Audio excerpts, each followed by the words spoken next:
Assalamualaikum warahmatullahi wabarakatuh. Halo Bapak Ibu guru hebat. Pada video kali ini akan membahas refleksi berpikir kritis dan penyelesaian masalah pada Guru Belajar dan Berbagi seri Semangat Guru 2. Sebelumnya, perkenalkan saya Zahrotul Aminah dari SMP Negeri 1 Kota Batu. Untuk refleksi kali ini akan dibantu dengan menjawab 3 pertanyaan refleksi sebagai berikut. 1. Apa hal baru yang Anda pelajari tentang berpikir kritis dan penyelesaian masalah? 2. Bagaimana lembar aksi 1 membantu Anda untuk melatih berpikir kritis? Dan 3. Apa tips Anda untuk para pengajar menerapkan berpikir kritis?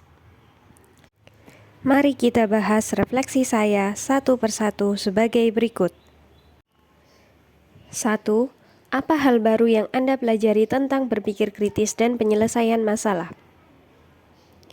Hal baru yang saya peroleh tentang berpikir kritis dan penyelesaian masalah adalah berpikir kritis adalah keterampilan seseorang dalam mengambil keputusan yang penuh sadar dan hati-hati untuk menerima, menolak, atau menangguhkan penilaian terhadap suatu klaim dan derajat keyakinannya dalam ia menerima atau menolak klaim tersebut. Secara umum, berpikir kritis terdiri dari 2 bagian, yaitu keterampilan dalam pengambilan keputusan dan derajat keyakinan dalam pengambilan keputusan tersebut. Berpikir kritis adalah kunci dari penyelesaian masalah. Ada 3 tahap dalam pengembangan berpikir kritis, yaitu 1. Mencari bukti, yaitu dengan membedakan fakta dan opini dari suatu informasi yang diberikan. Yang kedua, dengan bertanya sebanyak mungkin atau bertanya terus, apakah memang benar informasi yang kita terima adalah benar-benar fakta.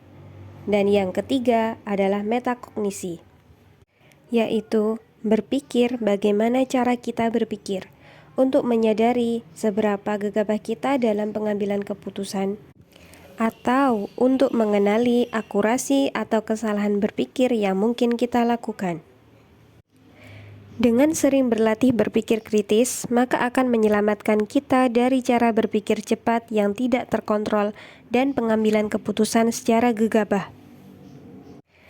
Berpikir kritis akan melatih kita untuk cermat dalam memilah informasi dan dalam pengambilan keputusan. 2. Bagaimana lembar aksi 1 membantu Anda untuk melatih berpikir kritis? Melalui lembar aksi 1 ini, saya dipandu dalam praktik bagaimana caranya melatih berpikir kritis. Ada 3 tahapan yang perlu kita lakukan untuk melatih berpikir kritis, yaitu yang pertama, dengan menelusuri bukti, yaitu untuk memperoleh fakta dan opini. Yang kedua, yaitu bertanya terus.